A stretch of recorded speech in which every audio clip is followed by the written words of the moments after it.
السلام علیکم دوستو۔ ایک عورت درویش صاحب کے پاس گئی اور کہا کہ مجھے ایسا تعویذ دے یا عمل بتائیے کہ میرا شوہر میرا تابع ہو جائے اور میری ہر بات مانے۔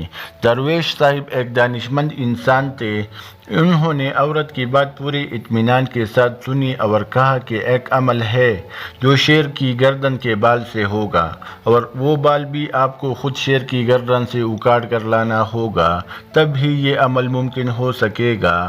عورت پریشان ہو گئی اور مایوس ہو کر چلی گئی اور ساری بات اپنی سہیلیوں کو بتائی۔ ایک سہیلی نے مشورہ دیا کہ یہ کام مشکل ضرور ہے مگر ناممکن نہیں ہے۔ تم ایسا کرو کہ روزانہ 5 کلو گوشت لے کر جنگل میں شیر کے ٹھکانے پر ڈال کر واپس آ جاؤ، پھر کچھ دن بعد اس کے سامنے جا کر گوشت ڈالو، تب وہ تم سے مانوس ہو جائے گا۔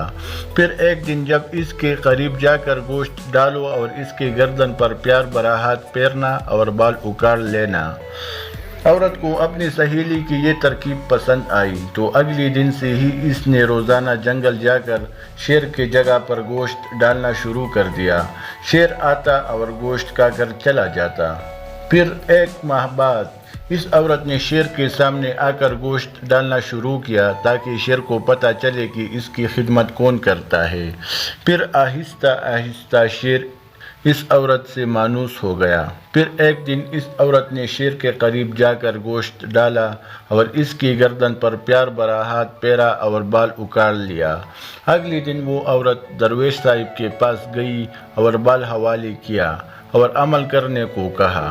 درویش صاحب نے اس عورت سے دریافت کیا کہ یہ بال اس نے کیسے حاصل کیا۔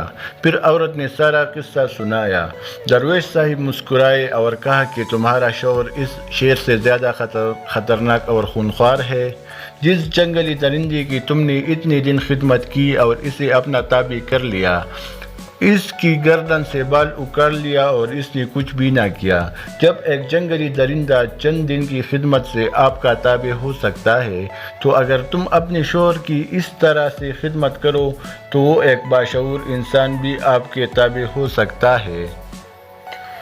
دوستو، اگر ابھی تک آپ نے ہمارا چینل سبسکرائب نہیں کیا ہے تو براہ مہربانی ہمارا چینل سبسکرائب کر لیجیے۔